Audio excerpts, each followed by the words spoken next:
Everyone, welcome to the Wet Boots Podcast. It's getting real hard to find a car out there.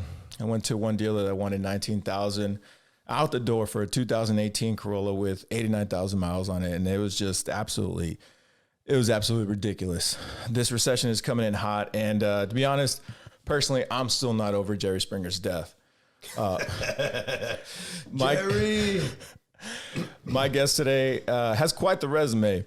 He's a former Intel, currently special operations. He's the jumpiest of jump masters. Father of 2 kids, failed marriage under his belt like me. High five. Yeah. Winning. Feeds the homeless on his free time, which better man than me, I wouldn't do that. He's got multiple combat deployments, and if I do say so myself, kid's got a fucking hog on him.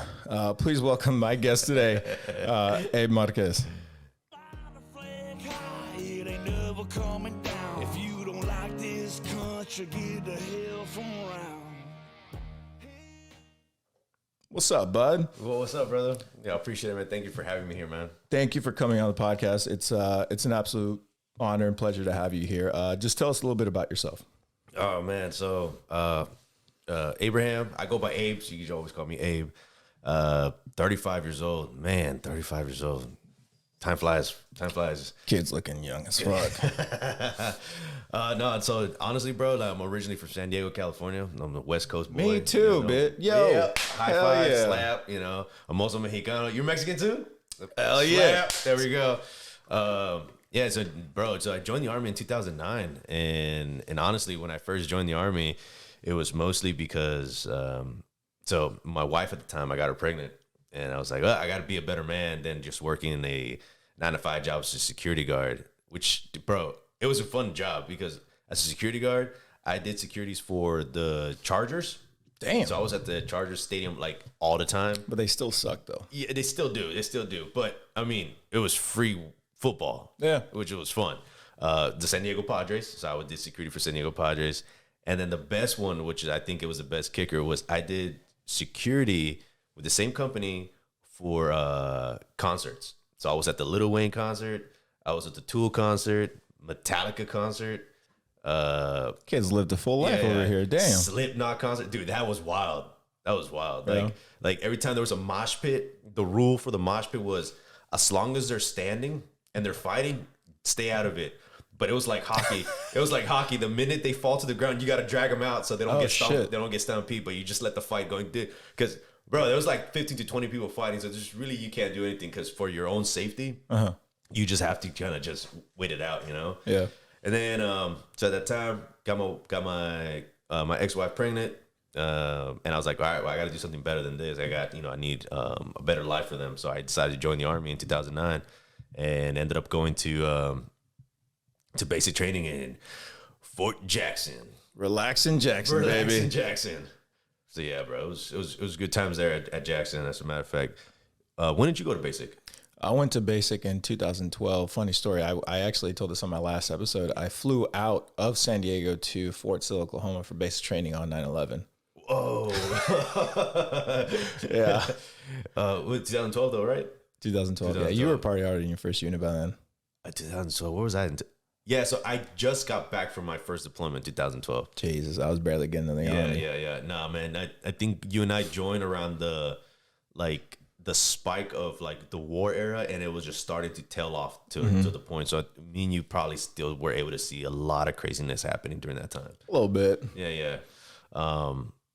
Bro, so getting to basic training, I don't know from your experience, but I know for me, one of the craziest things was it was like prison. It was like prison. And what I mean about prison was like, I'm pretty sure a lot of people have seen like shows and TV shows in prison, but like naturally everybody kind of segregates themselves to their own culture because that's the first time that you're leaving home, you're leaving a comfort zone. So naturally you just want to be able to mingle with the people you kind of know, right? So as soon as I got into basic training, like you don't know anybody, like so naturally you just saw everybody kind of just spread to like their culture. So I saw the Latinos, I was like, yo, what's up? Puerto Rican, Dominican, Mexicans were just like high five. You speak Spanish, I speak Spanish, so we just kind of stick together. You saw the blacks going with the blacks, the whites going with the whites, Asians going with the Asians, or sometimes they just mingle with the Latinos. And then so that's how it was like around like the first couple of days. But the minute the shark attack happened, bro, it's like we realized we're all sucking together, you know? Yeah. So it's like it didn't matter where you were black, yellow, green, blue, whatever. Like we were all just sucking together. So that's when you realize that race didn't matter anymore. But that was a weird experience just to see how naturally everybody just kind of gravitates to what they feel comfort. You know what I mean? Yeah, it's that shared trauma, or as they call it, natural. It's not shared trauma; it's something else. But it's pretty much that shared trauma. Once you all experience that same thing, you're all kind of on the same wavelength, and you're like, well, we're all sucking dick here. So I mean, fucking problems go out the fucking window. Exactly. Send it. Yeah, segregation and all that shit kind of just goes out the window. So you're all just kind of a cohesive unit, and that's pretty much the goal. Yeah, it is the goal, and it's pretty cool because not gonna lie, like, I mean, being from California, you and I, we know that like the multiracial stuff, like we see that all the time. Like it was nothing hard for us to be like, cool, like everybody's with the culture, blacks, whites, Asians. I mean, you can name it. Like we can all hang out with everybody. It was cool. But it was actually interesting to see that there were some white dudes there that was the first time seeing like black people or Latinos for the first time. Yeah. Like I remember one of my boys, he was a cool dude. Like he was legitimately was like, yo, I'm not gonna lie to you, man. This is my first time seeing a black guy and a Mexican guy, like my whole life. And we're like, nah, man, you're lying, right? He's like, nah, man. I'm like, where are you from? He's like, man, I'm from like the central part, like of Arkansas. And it's like, I've never actually like met any of you guys. Arkansas, all they know is Tyson chicken and meth. I dare somebody to fucking prove me wrong on that. You're not wrong. You're not wrong, man. And so like, it was pretty cool because the dude legitimately wanted to know about our culture. So it was pretty dope, you know? But he's like, yeah, man, it's the first time seeing a black dude and a white guy. I mean, a Mexican dude. And I was like, well, we're here, man. What questions do you have? You know? So that was pretty interesting, man. Tell me a little bit more about basic training. So I'm pretty sure like everybody who's been in the military, the thing that they will always remember is the shark attack. Yeah. The shark attack. And that's when all of your drill sergeants just come at you at once and they're just yelling at you, telling you to do certain things. Some people learn that laughing is their coping mechanism, which is it's not good. Which is not good. It is not good at all. You just bring attention to yourself, and they just keep going at you. But I remember my drill sergeant, it was a female, and she comes up to me and she's like, "Hey, stand in the position of attention, fat ass." And I was like, "Oh God!" I was actually pretty fat back then, bro. I was heavy. I mean, I was like who let Shamu out of the well? Jesus. Out of the water. I was pretty big. I was a big boy, and I remember she told me specifically. She's all like, "It's like I'm gonna make sure by the end of the summer you can fit in those Speedos, those sexy ass Speedos you always wanted to wear." And I was like, "I don't want to wear Speedos. Please just stay away from me," you know. But dude, she was hard, and I got a lot of attention from her because I kept calling her ma'am or sir. And she kept telling me, first of all, I'm not a sir, and we're not in the Marine Corps. Yeah. It's like my first name is Drill, last name Sergeant. Yeah. And I was like, okay, so there I go, doing push-ups again, constantly, all day, every day. And it's kind of weird because every time there's a military movie, it's always about Marines in basic training. Fucking Full Metal Jacket. That's a movie in basic training. Everybody's seen that movie, and anytime there's somebody in basic training, it's always sir or ma'am to the drill sergeants.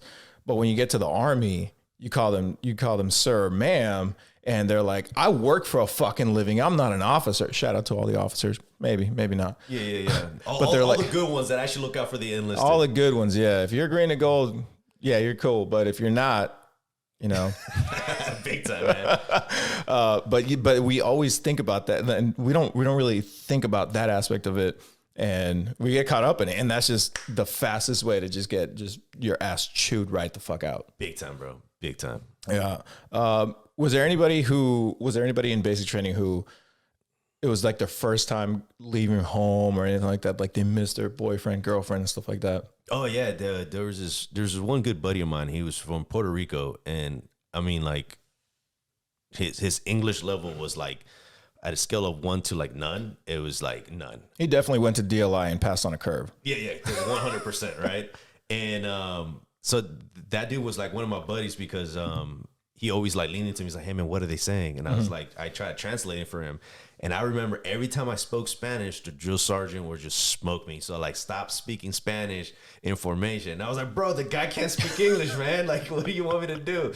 Like, because sometimes the drill sergeant will be yelling at him and he'll be like, He's like, I don't know. I don't know what to do. And they're just like, tell me, are you fucking retarded? What's wrong with you? And I was like, no, he just can't speak English, man. Like, let me help him out. You know? So, and I remember one time I was talking to him and like, hey, bro, like, everything cool? He's like, nah, man, it's my first time leaving my family. He's like, I got 2 kids. He's like, it's so intense. Like, I don't speak English, so it's very hard. And so I was like, man, I got you, bro. Any questions you had? So I mean, I always had his back every time. So you got to in that point. Yeah, you had to. And I was like, bro, I got you. So every time I spoke Spanish to him, and be like, hey man, they're saying to the left. Like, okay, cool. So he'll go to the left. Hey, they're saying now to the right. Okay, go to the right. So I'm like, do as I do. Monkey see, monkey do. Just fucking bro. follow Just me, follow dude. me. So and he got to it, and he was. I remember like when we both graduated together, he was very proud. He actually came to thank me and said, hey man, I really appreciate it. I couldn't have done it without you. Like, I really appreciate that you were there with me. So that was pretty cool. You guys still stay in touch? Actually, we do stay in touch, man. That is He's actually out of wild. the Army now. He did his 4 years and got out. Dude was a smart dude. The guy came in with a master's degree already. What the fuck is he doing in the Army? I have no. That's what I told him too. I was like, I thought he was going green or gold or that OCS. You know how like you can have a degree, you go to OCS, and you come in as a specialist because he was a specialist. And I thought that's what he was gonna go for. He's like, nah, man. He just wanted to just come in, get his stuff together, and Have that background, maybe. Yeah. Jesus Christ, man. I don't talk to anybody. Do I talk to anybody? I don't think I talk to anybody from basic training. Maybe airborne school. That's a hard maybe. Definitely some people from my first unit, but nobody from airborne school. I still remember the faces. I still remember the names and stuff like that, but definitely nobody, man. Like I told you before, I had my first Dear John call. Oh God. Instead of a Dear John letter, I got a Dear John call in basic training. Did anybody have any of those in basic? Yeah, so I remember a lot of people did have some Dear John calls. And like the more people were getting Dear John calls, I was waiting for mine. Fuck. Like I was like, oh, I guess I'm next. Let me see what happens, right? But luckily I didn't get anything. Every time so in order for us to use the payphones, that's right, payphones. I don't know if you guys don't know. He's dating himself here. Yeah, payphones. Yo, bro, did you know that nowadays all the basic training people still keep their cell phones and are able to use it? I did not know that. Yeah. I kind of did because my cousin went through basic in 2021. And he said it wasn't that hard. And I'm like, what? Yeah. Like, they don't yell at you. They don't call you a fuck face. They don't call you a fucking retard. They don't bullshit, do none of bro. that shit, man. And I'm like, that's kind of disappointing. It sucks for me. Yeah. Because I'm like, I went through that shit. Why the fuck don't you have to go through that shit? But the culture's changing. People are more sensitive and all that stuff. And Yeah, it's very true. It's very true. But I don't know how they're going to handle that. So last time, within my family, me and my 2 brothers joined the Army. So I'm the oldest. My little brother joined the Army, and then my other brother joined the Army. And both of them, I have gone to their basic training graduation, and I talked to them. And the last time I went to Jackson again, all the payphones are gone. There's no more payphones. When did you last go? I think it was like 2000. Actually, it was 2020. I went in 2020. And all I remember is the building that I did AIT in was completely gone. Yeah, So sad. it has changed. I know. I didn't go through basic and I didn't go through basic at Jackson. I went through AIT in Jackson, but Okay. The building that I went to is gone. But I don't know about the payphones. But payphones are hard to find nowadays. They are hard to find. Like I think last time I went to Wilmington, and I was on my way back, and I pulled over somewhere to get gas, and there was a payphone there hanging. And I was like, "Oh wow, there's still a payphone here." Yeah, it's like seeing a Blockbuster. Like you don't see one, but you know they're out there. Yeah, exactly. Yeah, but I remember those Dear John calls, right? So everybody's waiting in line to use the payphone, and in order to use your payphone, you gotta the drill sergeant made you do push-ups for it. Really? So he's like, if you want to use the payphone, it's like 20 push-ups, That's not bad. which is not bad if you were actually like taking care of yourself and stay yourself in shape. And there's people who are struggling. So you see how people are like doing like 9 push-ups, and the drill sergeant's like, nope, keep going. Jesus. At 9? Yeah, dude. Fuck. Yeah, so, but I remember I was able to use the payphone. I called my ex-wife at that time, and I was just like, hey, how's everything? And they were all happy to hear about me. And I was like, anything new? And they're like, no, everything's legit at home. my mom was helping out with the kid and everything. So it was cush to hear like everything back home was taken care of. Yeah. So then I felt like everything that all the sacrifice that I've been doing up to this point was worth it. Yeah. You know what I'm saying? So that was actually good on my end. But bro, like it was, when I saw other people hang up the phone, they're like, yo, man, they killed Ricky. What the fuck? You know what I'm saying? I was like, what is it?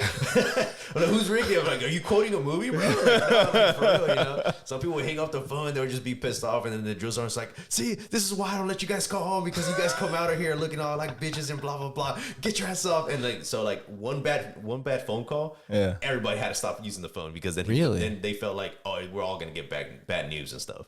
Oh shit! So it actually was kind of sucky, man. So it was like a little ripple effect. Yeah. So it's either A, you get in line and be the first one to use the phone, so at least you can get some good news, or B, you're risking that somebody else is gonna get bad news, and then we're all just gonna get off the phone. Fuck. Yeah, dude. Good thing we didn't have payphones. I think we had the cubbies for them, but we had our phones. But I only used it like once, and that was right before. Well, they only let us use it once, and that was right before. The graduation, to make sure our families were going to get there. Yeah. And that's where I got my Dear John call. Oh, damn. Yeah. Well, it was a high school sweetheart? No, actually. So I met this woman right before I left, and our moms were friends and all that stuff. And then I left, and then I called, and she was like, hello. And I was like, hey, it's me. Miss you, blah, blah. She's like, did you get my letter? And I was like, no, but she's like, yeah, read the letter, and that's all I got. Dang, that sucks, bro. And I was like, whatever.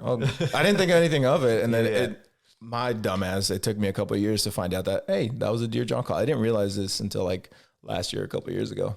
Damn. But I mean, it was. I mean, it is what it is. Yeah, it is what it is, bro. But it's crazy, man. The Dear John calls, man. Hope you're living under a bridge. So after basic, you went to AIT. What was your MOS then? You were into. Oh, hold on, right? dude. Speaking about the Dear John calls, I didn't get a Dear John calls, but there was a situation with love letters. And so I remember my drill sergeant came into our bay, and he started flipping our rooms, and they were looking for love letters. And I was like, what is he talking about? And like, he was just like having people in the front lean and rest. If you guys don't know what front lean and rest means, you're in the push-up position. It's a great time. It's a great time. I mean, you get your abs strong and your lower back strong at the same time. A lot of time to think. Definitely a lot of time to think. And so he comes up to me. He's like, hey, fuckface, do you have any love letters? And I was like, not yet. He's like, what do you mean not yet? He's like, what do you mean not yet? And I was like, well, my wife hasn't sent me anything yet. It's like, no, you idiot. Anybody from the female bay. And I was like, oh, those love letters. I was like, shit. I was like, no. So apparently there was dudes from the male bay dating girls from the female bay. How do you date in basic training? Bro, I have no idea, but apparently it was happening. So like, you just meet up in the laundry room or something? Bro, just think of like Catholic church, where like the dudes and the women couldn't sit together, but they were passing notes. Okay. So there was dudes and females like falling in love, like, oh my gosh, I love you so much. And then you just read, dude, the drill sergeant found one letter from one of the dudes, and he read it, and like, it was from the girl to the dude, and the girl was just talking like, oh my gosh, I can't wait to like be in your arms and sit on your face, and like, whoa, bro, it went super explicit, bro. That's what I'm talking about. It was crazy. Like, the guy was embarrassed, the girl was crying her balls off. It was amazing. And so when the drill sergeant came up to me, he's like, what do you mean not yet? And I was like, dude, I haven't got anything from my wife yet. And he's like, no, not those, you idiot. I'm talking about like next door. So they were getting kinky with love letters. Bro, that's what I'm talking about. Bro, it was bad, man. It was pretty bad. I like that. Yeah, so I was like, nah, I ain't got no love letters from anybody. I'm waiting for the ones from my wife. And I finally got them because my drill sergeant was keeping all of our letters. Really? Yeah. Shit. He said the only reason he was keeping our letters was because he didn't want to have Dear John letters in them, and then it just caused us to just like not perform during basic training. Makes sense. So I see their point, but it kind of sucked because, you know, sometimes you need that little motivation thing. Like, man, no one, like you see the other companies like getting letters, and like your platoon is not getting anything. So you're like, dude, what's going on? Mm-hmm. You know, so you just get like demotivated too as well. But I guess causes you to get a better connection with everybody else there. But it does. You know, you start building more better friendships because you're like, well, I got nobody else except you guys, so I guess I just gotta hang out with y'all. But once I got the letters from my wife at the time and seeing like how much they miss me and love me, I was like, all right, cool, bad. Like, let's just keep going. It was good motivation for you. Exactly. So after basic, you were Intel. How was AIT? Oh, dude, AIT.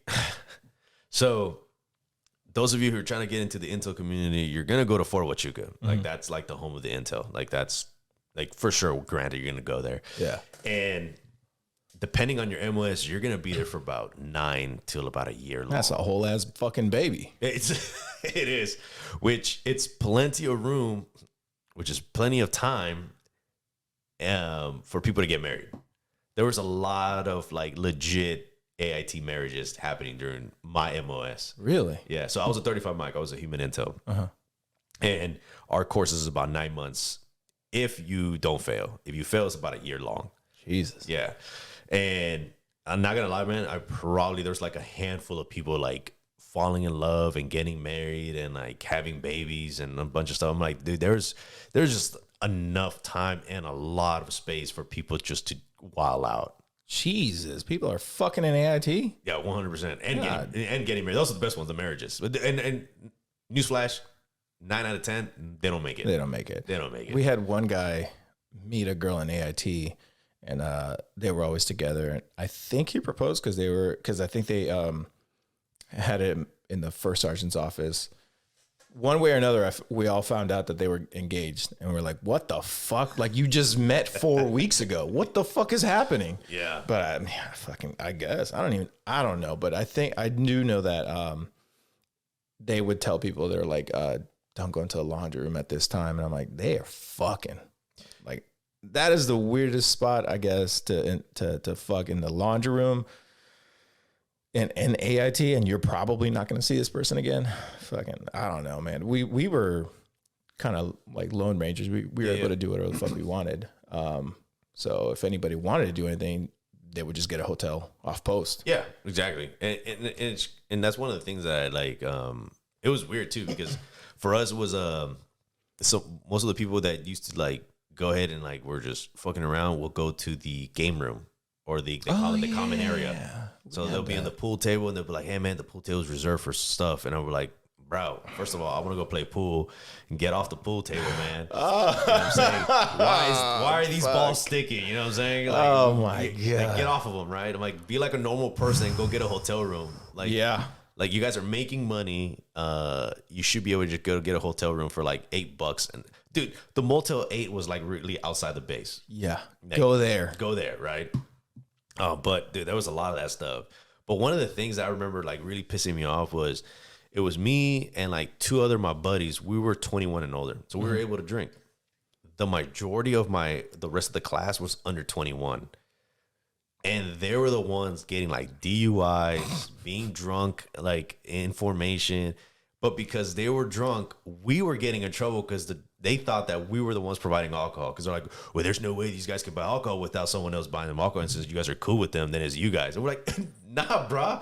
As a matter of fact, we purposely, every time like we went out on the weekends, me and my boy, we purposely stay out of Sierra Vista. Sierra Vista is the main city where Huachuca's at. Yeah. So we either went to Tucson or we went to Tombstone, and like, and we just try to stay away from like the young people because these people just wild out, and somehow we got in trouble. Dude, there was one time dude, that I was actually in my barracks sleeping. I got woken up and I got blamed for a guy having a DUI. That's what I'm talking about. And I was like, bet. I'm like, yo, I was in my room the whole time. I didn't go out. Like I was playing like PS3 the whole time. Yeah. Like, what are you talking about? And so it was good times. I got in trouble for people's mistakes.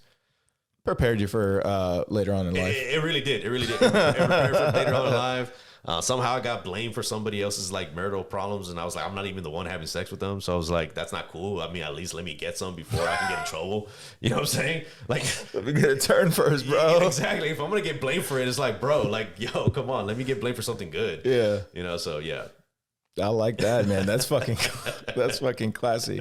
So at AIT, what time frame was this? Oh man, that was like early 2010. So that's when so I graduated high school in 2010, but that's when the whole thing in Arizona was where like they can profile you, right? Yeah. So how did that go?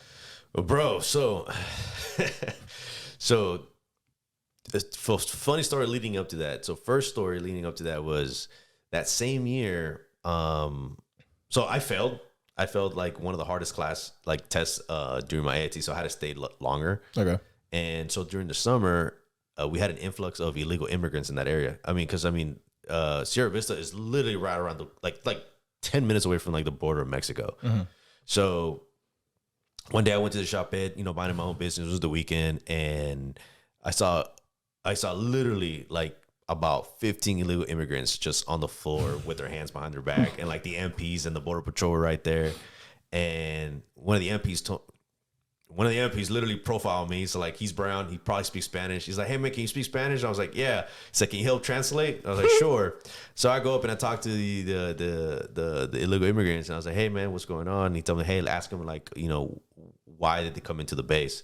And I was like, hey, and I told them in Spanish, I was like, "Hey, ¿por qué se vinieron aquí en la base?"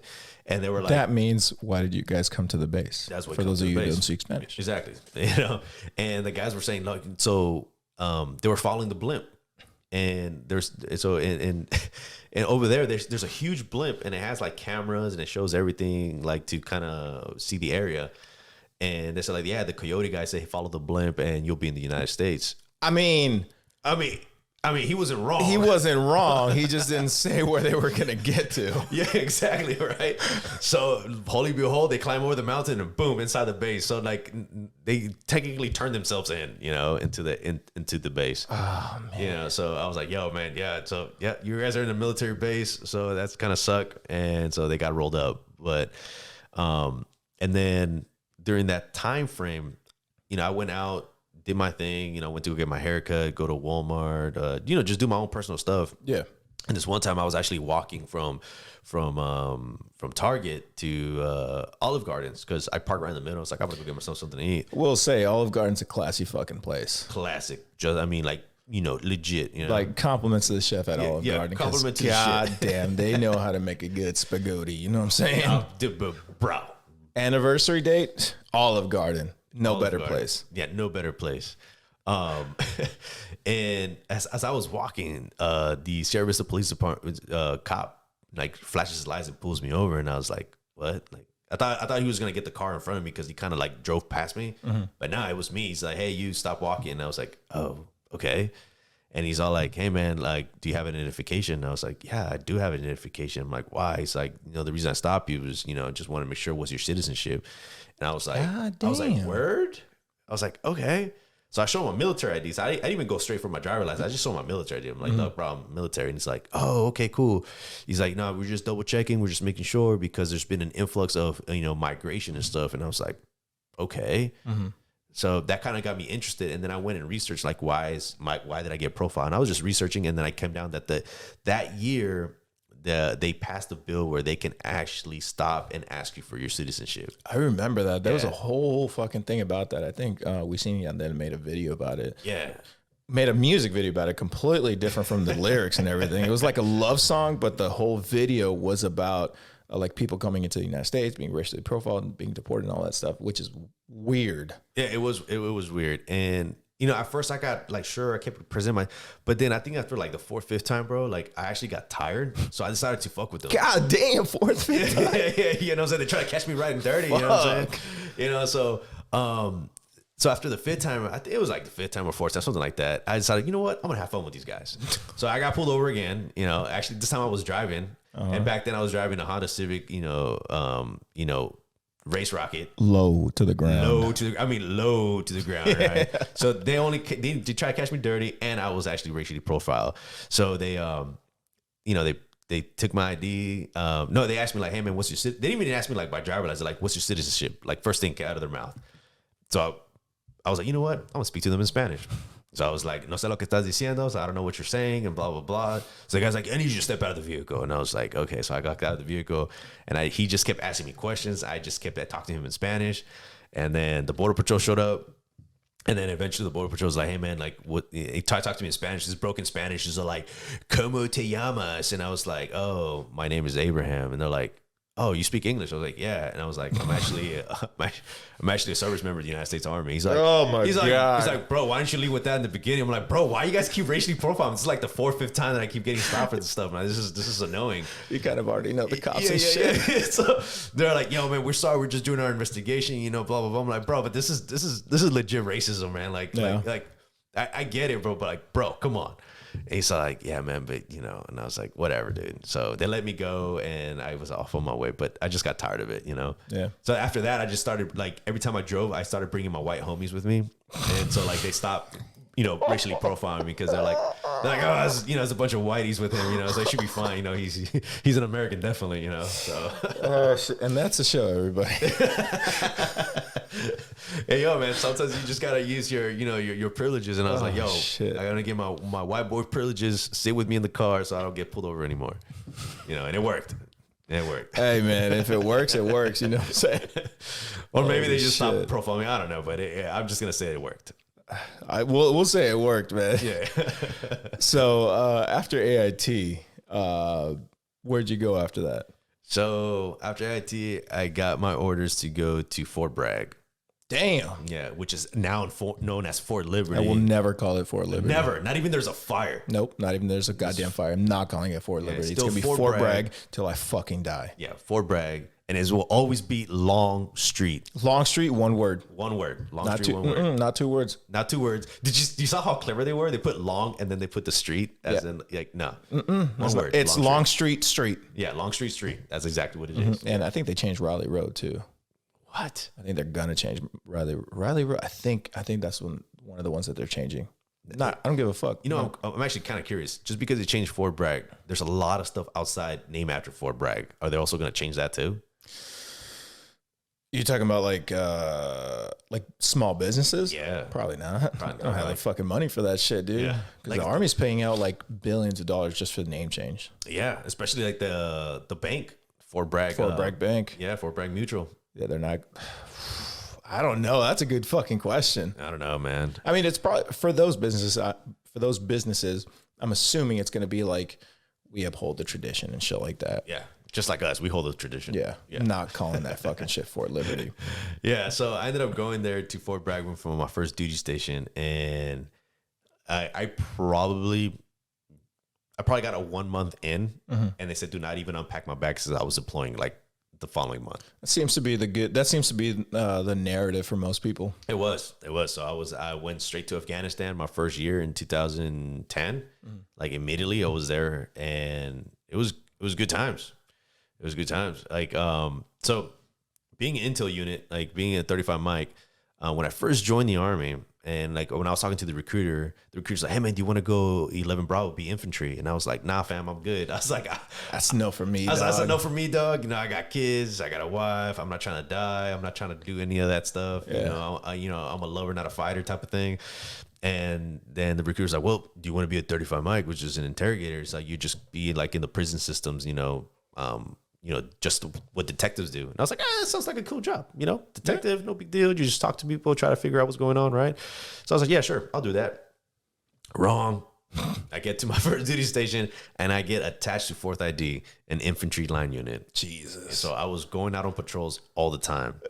He didn't lie. He just told an alternate truth. He told an alternate. He didn't tell me like the caveat. This is what could happen. He just omitted some of the truths that might have been there. Yeah. So I mean, at that point, I was like, might as well just be infantry at that time. Yeah.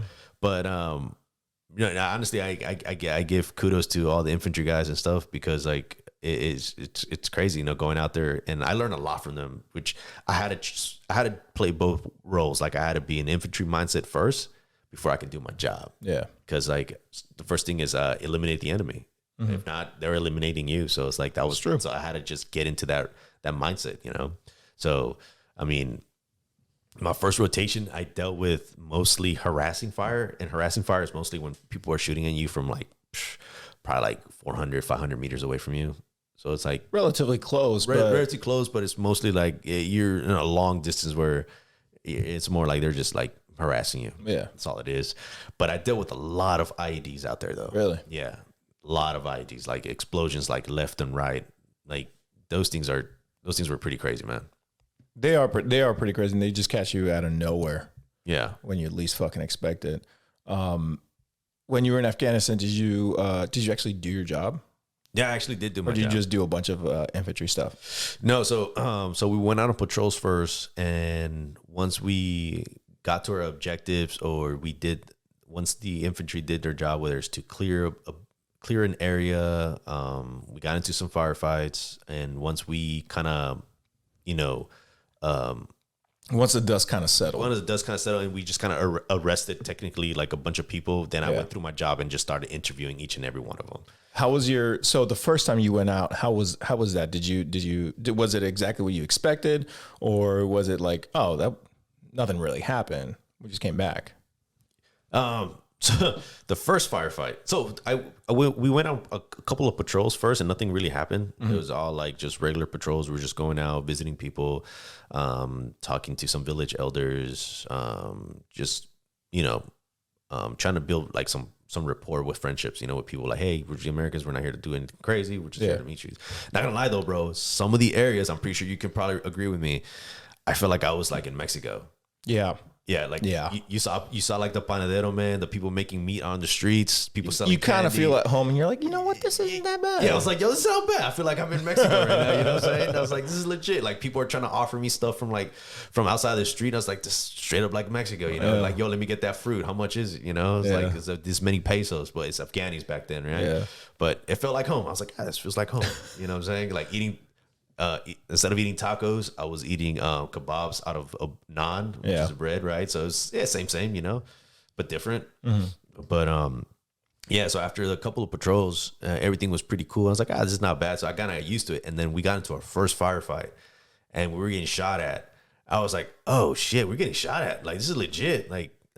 You're like, this is real. This is real. Like dust was coming out of the ground, like legit. And I was like, I should probably take cover, You see the dust coming up, and you're like, what the fuck is that? Yeah. Like I'm like, I should probably like take cover. So we took cover, and then like I'm just like, I was a private that time, so I was in E3, so private first class, and I was just looking at my team sergeant, like, what do I do? And he's like, dude, return fire. And I was like, okay. So I just put that thing on fire, and I just started just shooting rounds wherever I saw. You're getting shot at. Yeah, you're getting shot at. Siren, what do I do? Yeah, I was like, what do I do? He's like, yo, return fire. I was like, bet. So I put that thing on fire, and I just started shooting back and stuff like that, And finally, like, the dust kind of settled. The infantry guys did their thing, like they flanked them or whatever, and then they corralled the guys within the vicinity. And then that's when I went to go do my first job. And I was like, dude, my adrenaline was so pumping. So I was just going at these guys. I was like, yo, who was shooting at me? Blah, blah, blah, blah. And they were speaking to me in Pashto. So I didn't even know what they were saying. So I turned around to my interpreter. I was like, what is this motherfucker saying? He's saying it wasn't him. And I was like, bullshit. I'm like, they shot at me. That's not cool, bro. But it ended up being that we ended up arresting like so many people that were just innocent bystanders. It was just everybody within that bubble was getting arrested. So we were just sending all those people like to the actual like the prisons. And I don't know what happened to them once they got to the prison, but we were just arresting everybody. Pretty much anybody that shot at us, everybody was getting arrested. Pretty much, that's how it goes. That's how it goes, right? And then we'll let the prison system like deal with them and figure out who's innocent and who's not. Yeah. Because you can't really tell when you're there. Yeah. Shots are firing, shots are going out all around the place, and you're like, well, somebody's shooting at me. Yeah, exactly. And they're in that area, so. Yeah, and after that first firefight, that was my first time actually dipping. Oh, tobacco. Yeah. How was that? It was pretty gnarly. Yeah, high as fuck. Yeah, I did. As a matter of fact, it was Copenhagen wintergreen. Shout out to Copenhagen. Oh, shout out to Copenhagen. That was like the first thing I tried. I just put a nice big wad in my mouth, right? And I was like, this should be good. Bro, literally, man, like, I got nicotine high, and I was just like, I went from my chair, and I just started like melting like butter. Oh my God. Yeah. And I was like, bro, this is legit. Yeah, I know, right, bro? I think I tried it once, and I just tried like a small sliver. I put it on my tongue. I'm like, why is this spicy? Yeah. I couldn't handle it. Yeah, and it was good. And then for then, I just been Copenhagen strong. That's what I'm talking about, dude. That's classy. As a matter of fact, what I do now is that I like Copenhagen wintergreen, but it's too strong. So I like Copenhagen mint. So you mix them? So I mix them. So I call it minty green. Yeah, you know what I'm saying? So I get a nice little green, a little bit of mint. Bro, it's legit. I'm just saying, Copenhagen, if you're watching, y'all should like just blend it yourself. Just blend that shit up. Just blend that shit, call it minty green. You know, it's good. It's some good stuff. So at least it gives you a little spicy, a little cool. So it actually keeps it fresh. Yeah. So when you were in the 82nd, you were like going out, coming back, going out, coming back. How was that? Yeah. So after my first rotation to Afghanistan, first time, I got back, went straight to training, went back to a deployment cycle, and then redeployed the following year. And Jesus. And that year I was deployed to 101st, and in the 101st, like that one actually was pretty wild. Like we lost a lot of people, man. Yeah. Like that one was like straight up firefights. We were going from raids to raids, explosions. What else, dude? Anything that like that the movies or war talks about, bro, I experienced it that year. That was in 2013, and it was bad, bro. Yeah. We lost a couple of dudes. Yeah, man, it was pretty bad. Jeez, man, I'm sorry to hear that. Yeah, but experiences is what build you. It really does, man. Like, and honestly, I think that year. So in my first year tour, like we got a couple buddies got blown up because it was mostly IEDs. We didn't get that much firefights, but it was mostly IEDs, and that took a toll on me. Realizing like, yo, man, like this is not like Call of Duty, man. You don't respond, you don't spawn back, bro. Like you're gone, right? And it kind of hit me in reality. I was like, man, like I could be next. Yeah, I could be next. So when I made it home that year, I was so thankful. I was like, man, I am so thankful like that I actually made it home. But it took a toll on me, right? And I was like, I couldn't figure out what was going on through my body. And I realized that during that time I was going through PTSD. And so like my relationship with my wife and my kids was kind of rocky. And then suddenly things started getting better. And then I deployed one more time. Yeah. And that was in 2013. And that's when we actually got into legit firefights. Like we were just like, you know, we were shooting. There's one time we actually got pinned down, but because the area that we were in, we were priority for air support. So the A-10 and Apache showed up. Bro, you want to hear freedom? An A-10 flying by and an Apache? Bro, it's like America, straight up. That's what I'm talking about. Like raining hell on people. That's what I'm fucking talking about. Bro, like it got me hard on, not gonna lie. Hey, that's what I'm fucking talking about, baby. If it doesn't get you hard, then you get... Bro, not gonna lie, like I actually was scared too, because when I heard the A-10 just coming down, just goes, I was like, oh, that was pretty close. You know what I'm saying? And then you see the Apache just lighting up the mountain, and we're like, yo, this is legit, you know? And unfortunately, we lost one of the dudes there. I was there providing support to the medic. Yeah. So we're patching him up, trying to do everything we could, and we got him stable. And then the medevac showed up. We loaded him up on the helicopter and we took him down. And then, you know, a couple hours later, we could hear back that he didn't make it. Damn, dude. Yeah. So, damn, I'm sorry to hear that. Yeah, man, it's the price of war. You know, it's the price of freedom. But that's really is. It is. And at that time, we realized that we were just fighting for the boys left and right of us, man. At least we just wanted to come home. That's when it really comes down to it, that's what it's all about. Just the guys next to you. It is. And all we wanted was we just all wanted to come home. We just want to come home eventually, you know. And that's all we focus on.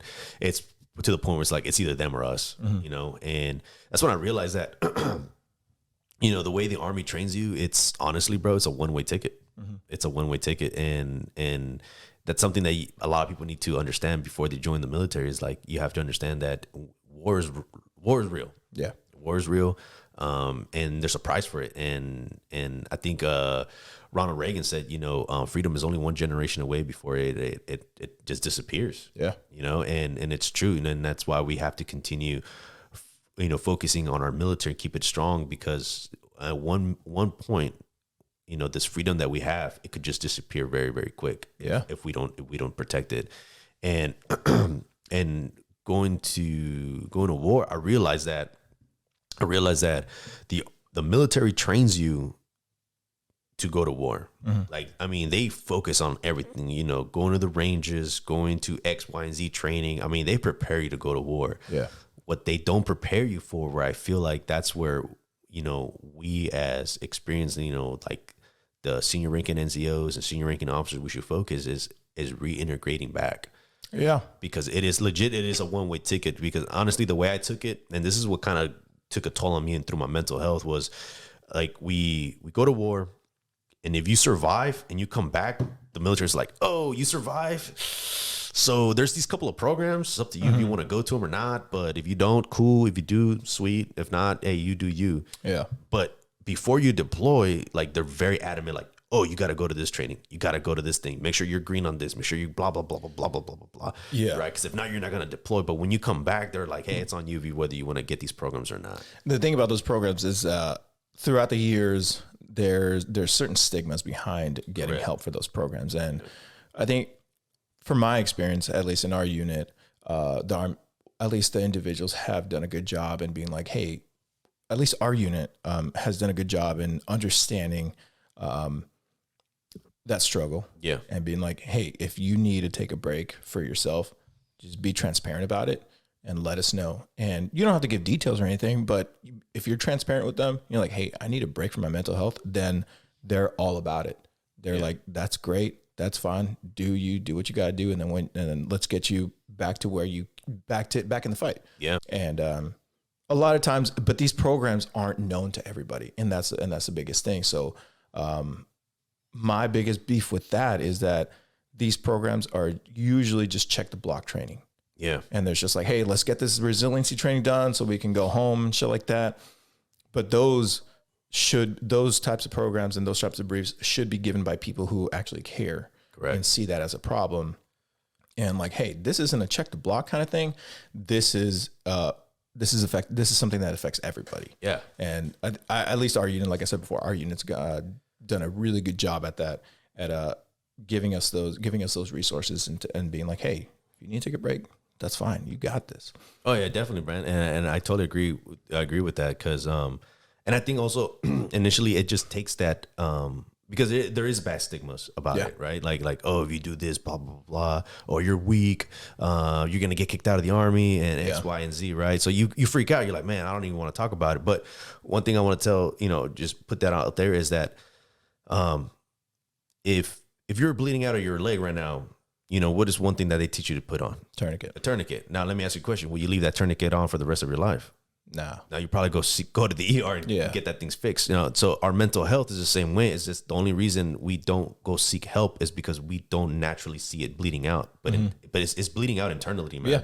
And it's just capitalizing each and every day and every day and every day to the point where a lot of people. I lost a lot of buddies to suicide because of the same reason. They lose the war within. Yeah. And I actually was there not too long ago, where I felt like, what, I think this, I'm done. Like, I just don't want to take it anymore. And it's time for me to go, and I tried to actually crash myself into a tree because I have kids. Right. And I knew I was going to kill myself, but I didn't want to do it where like I shot myself, or I want to do it like in an accident. So at least it's easier for my kids to explain. So I didn't want them to have the same, cycle, right? They'll be like, oh, well, my dad did it, then I can do it too, right?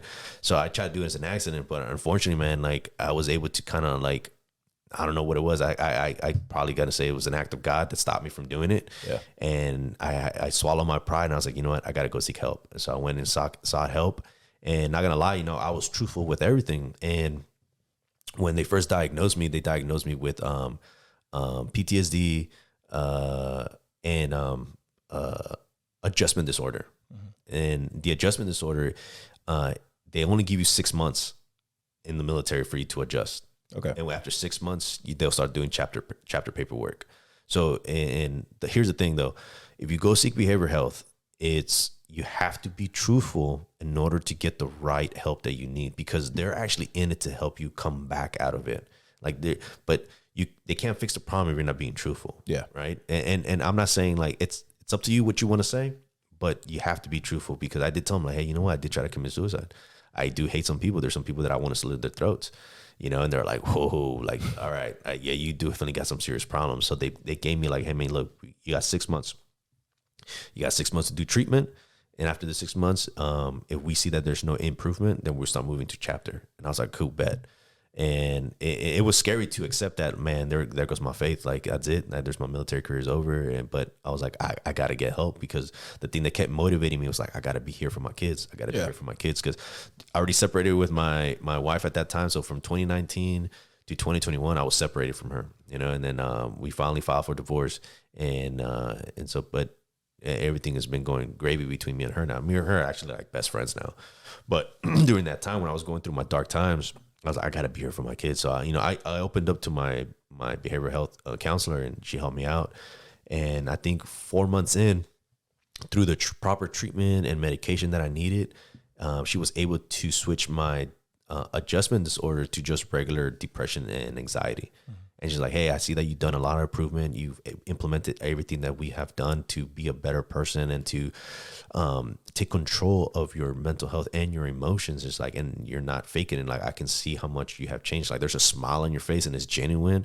And she's like, all right, so let me change it up. So she changed it up. She's like, hey, you're good to continue serving. And it's up to you to accept that risk. Exactly. And that's one of the things that you have to accept the risk. And for those who are listening, they're going through some stuff. Like, if you don't want to go through behavioral health yet, go to the Military One Source. Like, I actually called them first, and they will stay on the phone with you, and they will make the appointment for you. Like, you don't even have to say anything. You can just be like, hey, I'm at the verge of killing myself. Can you please get me help? And they will stay on the phone with you. They will call a plethora of people around your area, and you get about 12 free sessions. Yeah. 12 free sessions that you guys can actually like go for free. And if you like your therapist at that time, then you can get a referral from TRICARE, and TRICARE will continue paying the rest of your session. Oh, shit. So it's a civilian. You're actually talking to a civilian versus an actual military people, because I know there's a lot of, I'm just going to say, across any workforce, there's always bad apples. Yeah. There's always bad apples. There's bad cops, there's bad firemen, there's bad medics, there's bad everything. There's bad soldiers. There's everything bad, right? But at least if you feel like you can trust a civilian to talk to them, at least get that first before you move on to another section. I mean, there's resources for you not to like hold yourself to be like, nah, no one's here to help me out. Like, dude, do it. Yeah, I was in a similar spot, not as intense as yours, but I was in a similar spot not too long ago, and I felt like I couldn't talk to anybody. I mean, you always have friends that you could talk to. Right. You always have people that are like, I'm here for you and stuff like that. But what did it for me, and what my kind of breaking point was that I had a nightmare one day. I woke up, it was like 2:30 in the morning. Okay. And I went to grab my phone because I was sweating, I was crying and stuff like that. And I went to grab my phone, and I'm like, it's 2:30 in the morning. Who the fuck am I going to call? Like, it's 2:30 in the morning on a Tuesday. Some friends are probably out partying, whatever. Everybody else is asleep. Everybody's got families and stuff like that. So I was like, oh shit, I'm all I got. Yeah. So I had to kind of make that mental switch and be like, I need to get some help. So I went through our chaplain, actually. And what people don't really know. The old one or the new one? The new one. Okay. So what people don't really know about chaplains is that she did a great job at giving us our resiliency brief and suicide brief and stuff. Yeah. And what people don't really know is that chaplains are actually counselors too. They are. So, but they're also bound by law not to say anything to anybody. Yeah. So they can't tell the chaplain's assistant anything. They can't tell anybody. If you kill somebody, God, hopefully not. But if you do and you disclose that to the chaplain, they can't say anything to anybody. Yeah. So I went to her, and she helped me out quite a bit. So to your point, there is a lot of resources out there. Some people just don't fucking know. And sometimes it does take that low point that to hit that, it does take hitting that rock bottom to realize, oh fuck, I actually need some sort of help. I need somebody. But the best advice she gave me was, if you don't want to go through all these resources, if you don't want to go through the proper channels or all the stuff that you have, be true to at least two people. Be like, hey, I'm in a really rough spot, and I need to know that no matter what, if I call you, you're going to answer. And that actually helped me out quite a bit, because I'm like, oh shit, because now you're being transparent to someone, being a little vulnerable. Yeah, you have to set your pride aside. Yeah. But you're also telling them, I need you in this situation. In any situation I'm in, I need you. And it's up to them to say yes or no. And if they say yes, then great. You have one person that you can count on 100%. Yeah, man. No, and I think you hit it on the spot is, especially for men, I think it's being vulnerable and accepting that. It takes a lot, especially for us Mexicans, right? Yeah, it's a lot. That Latin pride, that Latin pride, dude. That it gets to you. Like, no one's gonna see me cry. Yeah, ain't no crying. Nobody's gonna fucking see me cry. Nobody's. But it just takes a toll on you. And when it does take a toll on you, you realize that it's way too fucking heavy to bear. Oh, it is. It is. And that's when you, like I said before, that's when you have to make that mental switch and accept that you need help, accept that you need to talk to somebody at least. Yeah. But I didn't see it as needing help. I just saw it as breaking a generational trauma. Yeah. So I didn't want to end up like my dad. I didn't want to end up like my family and be in a loveless relationship or a loveless marriage where you have kids. And then, because the way I seen it was you meet, you get married, you have kids, and then something happens down the line. You hate each other, but you still stay together. Yeah. So I didn't want that. I want to try to break that generational trauma and try to at least fix myself. So if I do find someone down the line, you know, I'll be a better person than my dad was to me, because I see it in my brothers. Oh yeah. My brothers are seeing my dad coming out of them. Yeah, yeah. And they're like, I don't like it. And you know, they're in their 40s, so they're like, well, I can't stop it. I'm too old to stop it. I'm like, well, you can. Yeah. You just have to take that pride aside and admit that you need to talk to somebody or need help. But if you ever, for those of you listening, if you ever need somebody, if you need to talk to somebody, get the help you need. Just talk to someone. Be transparent with one friend at least. Be like, I need to talk to you, and I just need you to listen. Because a lot of times, especially with men, we'll try to fix a problem right then and there. Yeah, yeah, definitely. But you just need somebody to listen. Hey, I just need you to listen and help me out through this. And 9 times out of 10, they're going to be more than happy to help you. Yeah, that's the one thing that I did remember is like, just tell people straight up, like, hey man, I don't need your advice. I don't need your opinion. I just need you to listen. Yeah. In other words, like saying, hey bro, I just need you to hold me. Yeah. Just hold me. Just let me cry. And honestly, bro, like the really thing, like, you know, coming from a Christian faith background, the number one thing that really helped me like swallow that pride was the shortest verse in the Bible, which it says, and Jesus wept. So if am I supposed to like emulate and like step in the same shoes that Jesus, who he was? I'm just saying, this dude's the man. Yeah. If he cried, it says, and Jesus wept. I mean, he cried. Yeah. So if he cried in front of people, then I was like, can't you? Why can't I? Right. Yeah. I was like, look, okay, if he did it, I can do it too. I have to be vulnerable, and I'll be vulnerable with the people that I can be with. And so that's really helped me. I'm like, all right, it's time for me to start healing myself. Yeah. And you touch on the good spot where it says, like, you know, in order for us to get back into a relationship, the number one thing that we must do is that we got to focus on ourselves, both intellectually, mentally, emotionally, physically, and spiritually. Like those 5 type things, like we have to be able to like hone down on them, because we want to be a better person where we're well-rounded, that when we do, you know, meet, whether it's friends or a new potential wife or something, like we are that foundation to build with, versus like being, I know that a lot of people get into that trauma bonding. Yeah. You know, because they just don't want to deal with their emotions. So they trauma bond, like, oh, you did, this happened to you, this happened to me too. And then they trauma bond. You try to one up each other in trauma. Yeah, you know, then you try to connect trauma bonding, and then like you think like you guys are doing good, but you realize that all you guys did was just trauma bond, versus actually try to start a relationship like on a mature healing process. Yeah. You know, and then next thing you know, relationships just don't work out. And that happens all the time. It happens all the time. It happens all the time, and you don't like you said, you don't realize it. Yeah. You think you're building a good foundation, you're just trauma bonding, and it's lessons learned. It's lessons learned, and it, unfortunately, it sometimes for some people it takes those bad relationships to realize, oh crap, I need to get a hold of myself. I need to figure out what's wrong with myself, because you're not doing it for yourself. Yeah. You're doing it for your potential family, or if you're doing it for yourself, do it for yourself. Exactly, man. You know? Yeah. And then, you know, through that time when I was going through it, I was able to get orders to go to 7th group. Mm-hmm. And that was probably a blessing in disguise, because I was constantly going on rotations and training. So when I got to 7th group, bro, I didn't deploy at all. So from 2014 to 2017, you were a people. Yeah. So 2014 to 2017, man, I actually was a human. Like I was people. Like I had a first name. I didn't go by my last name anymore. Like I was able to be at home with my son and my daughter and my wife at the time. Like I was able to like do all those things, you know, like I was like, oh, this is legit. Like this is what it is to be a human. Like it's weird. It was weird. It was weird. Like it was legit a 9-to-5 job. If that, sometimes I get to work around 9 and I'll leave like around lunch or 1 o'clock, bro. Oh, bro. Like I it was cush. Like I was able to just be by myself and enjoy my time. And bro, I had so much freedom out there, man. Honestly, man, I had so much freedom by mistake too, which it was funny because so I was still a 35 mic, and somehow one of the battalions wanted to take me with them, but I was slotted with another battalion to go to their deployment to Afghanistan. So that's why the first battalion, they didn't want to take me. And then the other battalion was like, they thought I was already going with them.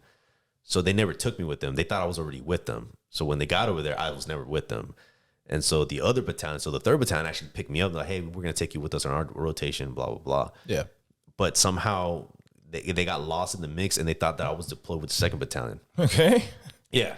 So it was funny though, right? And all this stuff was happening without me not even knowing anything. I was just living my life, doing my best thing, you know, going to college, you know, spending time with, just being human, right? Yeah. And then one day, one of the sergeant majors from 2nd Battalion runs into me at the gym. He's like, hey man, welcome home, blah, blah. How was deployment? And I was like, I mean, it was good. He's like, yeah, man, cool, man. Like, where were you at? And I was like, well, in 2013, this is where I was at. And he's like, no, I'm talking about like recently. And I was like, bro, I haven't deployed. Like, what are you talking about? It's like, I thought you were with 1st Battalion. I was like, no, man, I didn't deploy with anybody. So everybody thinks that you're gone. Yeah, everybody thought I was gone. And I was like, so you're telling me right now, you should have just not even shown up to work for the past 4 years? That's what it sounds like. Yeah, no one even know that. Everybody was like, all right, he's deployed. Sure, he's deployed, you know? So I was like, yeah, this is kind of weird and scary at the same time. But I guess I'm going to do my own thing, you know? But during that time, since I had so much time in my hands, I decided to be a drill master. Yeah. So I went to drill master school the first time in 2014, and I failed. I failed big time. I failed JMPI. It happens. I think that's where everybody fails. Like, I think it's like 60-70% of the people fail JMPI. That's where grown men cry. Yeah. I mean, everybody cries. I cried. Like, as soon as I was walking, I was like, oh man, this is no fear. You know, just kicking doors and everything. And I was so upset. But luckily, there was another class happening like a month later. So I was like, I'm going back into it. I was like, I'm not giving up. I'm going back into it. I already have everything fresh in my mind. So I went back in 2015 for the next class and passed. And I passed. Like, it was, so I always tell people, you know, if you go to drum master school, you fail the first time, just go in the second time. Just go as soon as you can, because you keep everything fresh in your head. And so you're able to just knock it out of the park. And I always tell people, you know, the best drum masters are the ones that go twice. Just saying. Just saying. All right. Okay. I call it the 6-week school instead of the 3 weeks. So the 6-week school is what I went to. But and ever since then, man, I fell in love with jumping, and being a jump master, it really just motivated me more to be part of that. And what really motivated me to be a jump master, number one, was I didn't have to be in the chute for so long. Yeah. Because you're the last one to put on your stuff. So you're there, you know, JMPI and people checking stuff, you know, checking the plane, make sure everything's good to go. So you're not just sitting there waiting. That's what really motivated me first. You know, you're not on shoe shakeout. You're not on shoe shakeout, right? Unless you're a dirtbag, you get put on shoe shakeout. And I've seen jump masters who are dirtbags, they get put on shoe shakeout. They're like, yo man, I'm a jump master. Why'd you put me in there, man? Because you're a piece of shit. That's why. You know, you only come out when you want to do the fun stuff versus like where everybody is trying to do the hard stuff, right? Yeah. But so that was really what motivated me. And then the second thing that really motivated me was the fact that, you know, there's a lot of jump masters out there that just go for the school and they can care less. You know, and so they're like doing, you know, horrible inspections on the parachute. And the next thing you know, you get soldiers, whether they're like from like an E1 to a lieutenant colonel, they'll come up to you and be like, hey, Sergeant Marquez, you think you can JMP on me? And I was like, yeah, I got you. And he's all like, yeah, it's because I trust you. So just to hear that word, like, hey, I trust you, from like the lowest ranking to like the highest ranking possible. Yeah. Like, it's actually builds your confidence. It builds your confidence. It makes you know, like, hey, they trust me, knowing that they're gonna at least have a good shoot that when they come out of the plane, it will open up. Right now, granted, whatever happens between the air and the ground, that's on them. Right? But at least I know that they're gonna have a safe exit, and at least I know that after that, it's out of my hands. You know? Yeah. One of our buddies actually went to jump master school twice, and I want to hear this story because you were telling me about this earlier, and I was like, no, we got to save this. One of our buddies, Mayo, the jump story with Mayo. Oh, Mayo, yeah. So Mayo, no, it's a funny story. So the first jump master class that he went to, I was actually his instructor, so I was a black hat. All right. And that dude was nervous from day one. And I always try to tell him, like, bro, stop being nervous. You'll be okay. Listen to what I'm telling you, you'll be fine. And unfortunately, JMPI got him. just like everybody. And he did exactly how I said, go back into the next class. So he went to the 528th class. So he went to that one and he graduated. And so he graduated, and about 2 weeks later, we had our first duty. And he's like, yo, I'm excited. I'm like, can I be your static? Because, you know, you're one of my best instructors. And like, you know, I want to do an airborne operation with you. And it felt great, right? When people say like, hey, I want to do airborne operations with you as well, now I'm a master rated jump master. I got my wreath. So they're like, I want to be there with you. I was like, cool, bet. So we're in a Casa 212. And Casa 212 is a small little bird. It's technically like a freaking vegetable can in the air. All right. Like if anybody sneezes, that thing like just has turbulence like for days. Right. Yeah. And so for that airborne operation, he was my static jump master. And the static jump master, all he does is stands in the door and he's looking for the panels on the ground to release me. So he's checking, like we do all our commands. I do my commands, whatever. And I got all my people lined up. So I turn around and I'm on literally on the edge of the ramp and I'm holding my static line and I'm looking out the ramp and I'm just enjoying the view. And then Mayo, he goes, hey man, got 1 minute. I'm like, cool, 1 minute, 30 seconds. And then he forgets to give me the standby. So you're just standing there. So I'm just standing there and I'm looking at him. I'm like, he's like, I'm so sorry, bro. Stand by. I was like, yeah, I got it, bro. I'm right here. You cool. I got you, right? So he goes back into the door and he's checking for the panels. I see on the ramp, there's a green light. So I see the light turn green. So for a Casa 212, the pilots, what they do is they turn the green light on the minute they're on the leading edge of the drop zone. Okay. So that doesn't mean for you to go. No, it just says, hey, we're here. Yeah, it's just letting you know we're in the vicinity for you to jump. So it means like it's safe to jump if you have to bail out. Yeah. So Mayo, he looks at the green light. He's like, green light, go. And I'm like, I grab my static line. I look at the ramp. I still see trees. So I turn around and look at him like, bro, like, are you sure? And he looks at me. He's like, let me check. So he goes back on the door. He goes back in the door and he's taking about 2 seconds. And then he comes back and he nods and says like, yeah, I'm good. I was like, bro, I really don't want to jump, but I'm going to trust you on this one, right? And he let it be known, I set the panels. So I know where they're at, right? And I was like, there's no way they're this front, this forward. So I was like, you don't see the panels yet. You don't see the panels yet. So that's how I know. I was like, all right, bro, you know what? Whatever. So I was like, you know what? I'm going to trust you on this one because you're like, yeah, I'm sure. Go. I'm like, all right, cool. I was like, yo, follow me. So I drop my static line on the ramp. I jump off. And as soon as I jump, I get my canopy, gain control. I turn. And as soon as I turn, bro, dude, I see the panels still about 50 meters forward in front of me. And I was like, this motherfucker left me out you're early. above trees when you jump. I was above tree still. I was above tree. Luckily, the winds were not, they were like about 1 knot. So I was able to steer back into the drop zone.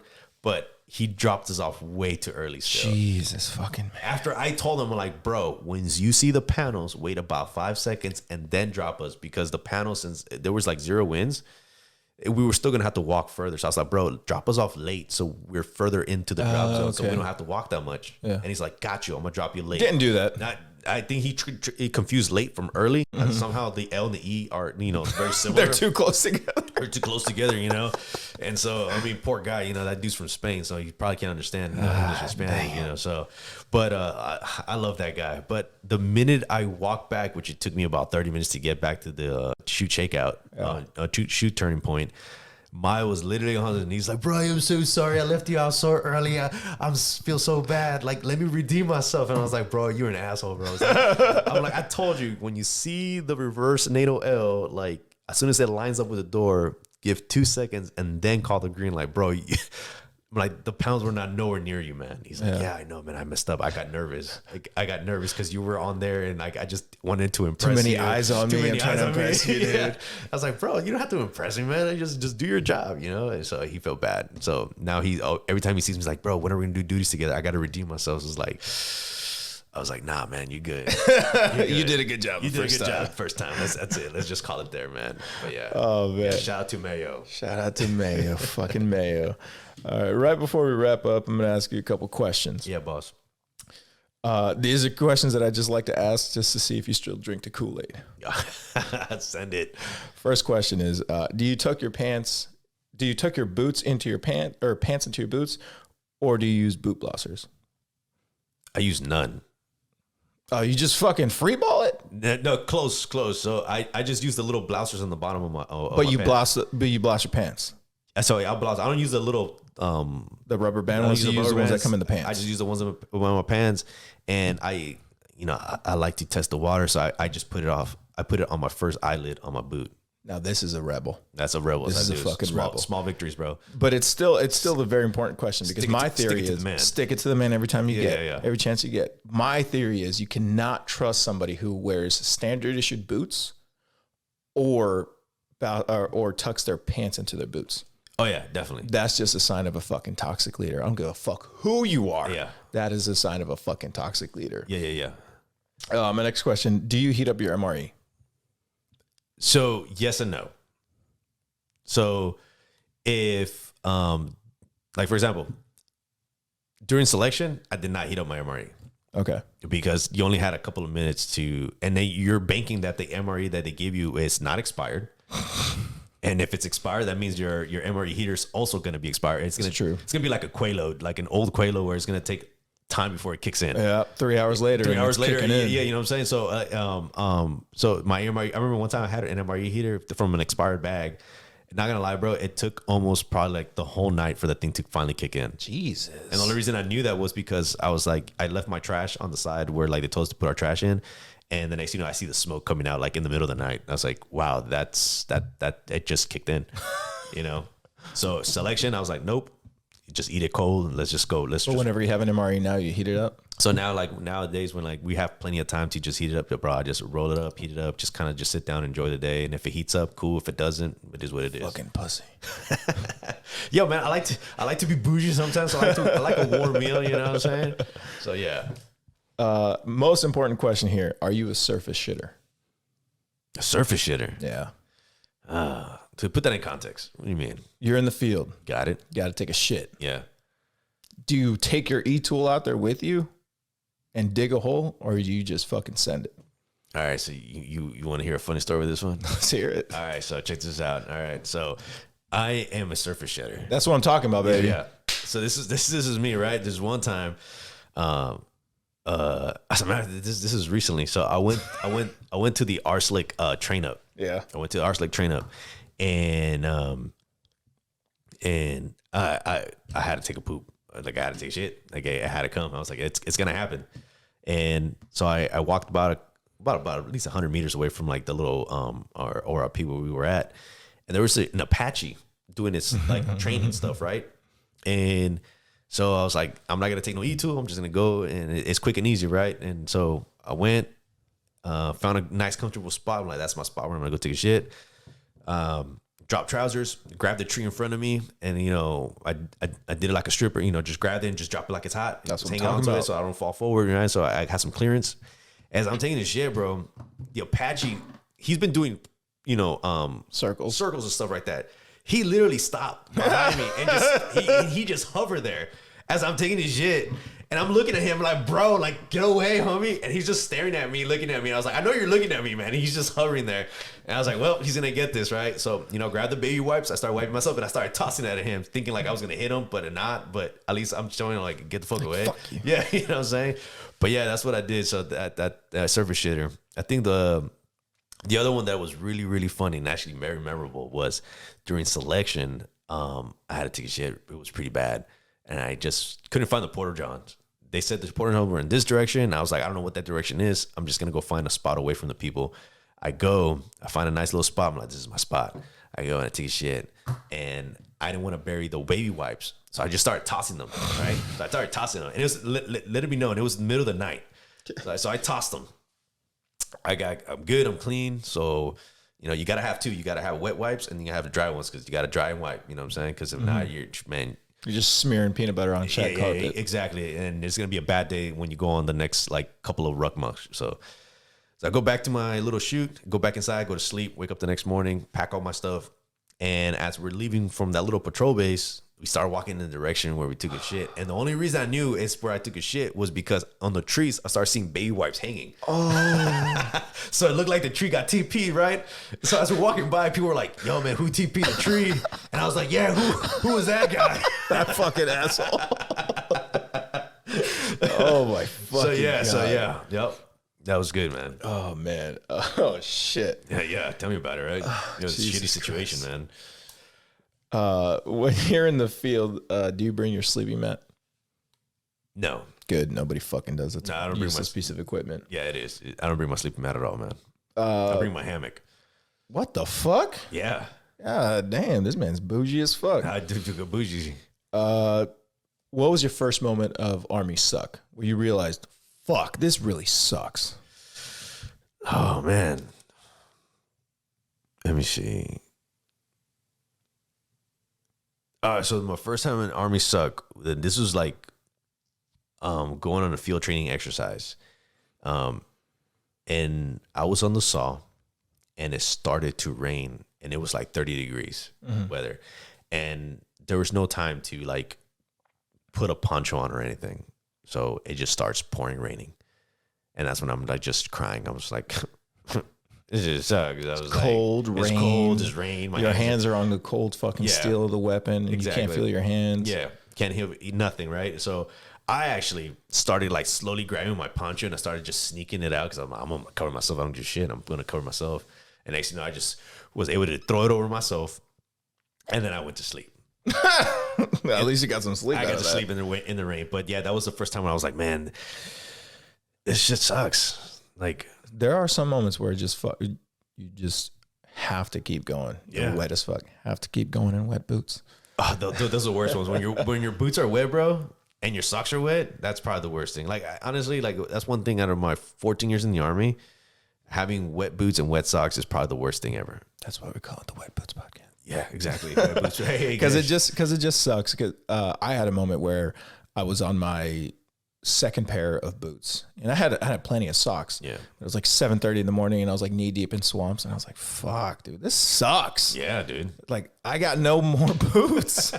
I'm done. Like, I have no choice. Oh, dude, I had one of my buddies. He actually burned his boots on the fire pit. Yeah, that happens all the time. You put them way too close. Yeah, he's like, I'm gonna dry them out. I'm gonna put this first pair here, and I'll put the second pair. I'm like, cool, man. I'm like, bro, I think they're too close. Nah, it's gonna be cool, bro. Dude, the next thing you know, bro, they look like chicharrones, bro. Yep. Straight The up, sole like it is all just swole fucked. rolled up. And I was like, bro, I don't think you got boots anymore, dog.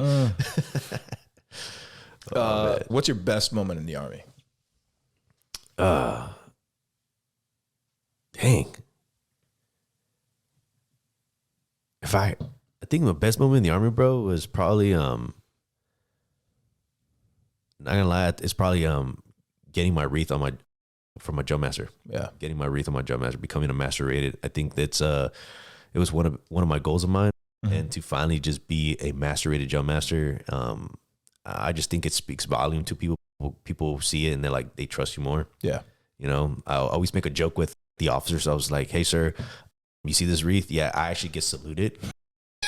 I was like, in the AR 670-1 it's for salute, you know, for like, or no, what is it for drills and ceremonies and courtesies? They're like, is jump masters get saluted, especially master rated, and then you get saluted, you know? And they always just laugh at me.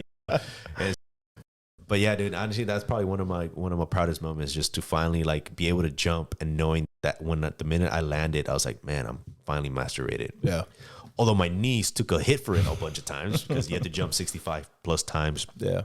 It's like 25 total combat jumps, 5 mass tacticals, 7 night jumps, one of them being a nighttime jump master, and a total of like plus Hollywood jumps, you know. Yeah. So this does take a toll on your knee. So, but just to finally get it and just wear it proudly is probably one of my proudest moments, man. That's what I'm talking about, dude. That's classy as fuck. Yeah. What advice would you give someone who's fresh out of basic or AIT?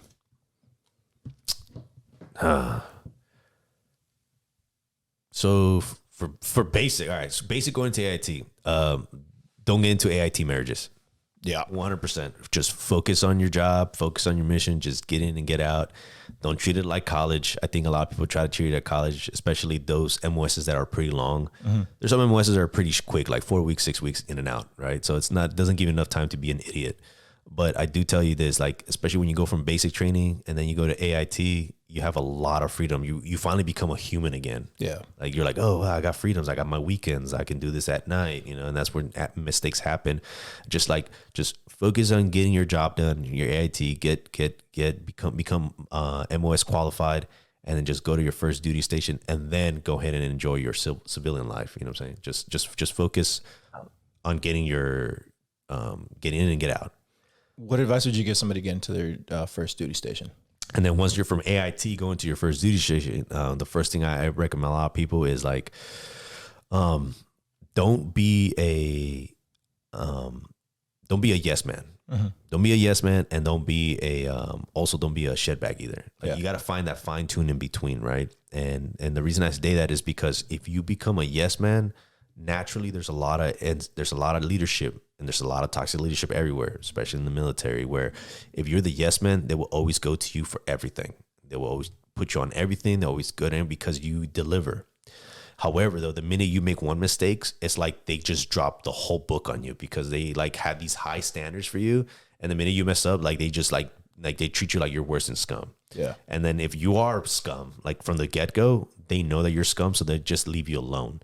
And then you just realize like, yo, man, this dude doesn't even show up for formation, doesn't even have extra duty. And the minute I sneeze, I got extra duty. Like, what the hell's going on, right? Yeah. So you just got to find that happy medium where you're just, what I recommend is just set those healthy boundaries. It's like, Roger Sergeant, yes, sir, I'll get this done. But be transparent. Be like, hey, I could do this. However, though, I got this lined up type of thing, right? Like, make sure you have a happy balance in a medium. Yeah. Happy balance in a medium with whatever you got going on. Exactly. But be transparent. Be transparent. Number one is be transparent. Yeah. Knowing everything that you know now, your highs, your lows, would you do everything all over again? And I'm not gonna lie, bro. As much as I talk shit about the military, I will do it all over again. I would just because everything that it has provided me. For example, I think this is the one that really made me realize that it is worth it. Yeah, it is worth it. Because during COVID. Oh yeah. During COVID, 2020, I literally stayed home the whole year. Really? I kept working, dude. Bro, what the fuck? I did not go to work at all. You piece of shit. I kept going to work. All they did was gave me my government computer, and I took it home. And dude, I grew a sweet beard. I learned how to cook. I spent so much time with my kids. Like, it was amazing just to stay home. And I think after like the 6th month of COVID where I was at home, I took just paused my life, and I was like, I am so thankful that I'm actually able to still get a paycheck while there's people struggling getting a paycheck. And I'm at home with my kids working on a computer from like maybe 3 hours or so. And I probably didn't go back to work probably until January 2021, bro. Jesus. When they were like, okay, hey, we're restricting certain things. Let's get the COVID vaccine, blah, blah, blah. I actually volunteered. I was actually one of the first ones to volunteer for the COVID vaccine. Mm-hmm. I said, send it. I was like, I'll be a test dummy. I mean, that's the least of your worries now. The Army's giving you so many vaccines. What's one more? Exactly. What's one more going to do, right? And I was like, yeah, you know what? I'll do it. Whatever. I'll be the first one. So if something happens, then at least I can get med board from, turning into a mutant or something. True. You know what I'm saying? But that year, 2020, is what really highlighted my life, where I was like, you know what? Although there is a lot of dumb stuff that happens within the military, however, the pros outweighs all that stuff. It's just, you have to find that good balance of military life and civilian life. And actually, this is one last advice that I give to everybody that's in the military, is that let it be known that uniform that you wear it proudly, but know that uniform will come off one day or another, whether the Army tells you to take it off or you decide to take it off. And so what you have outside of it is what's going to matter.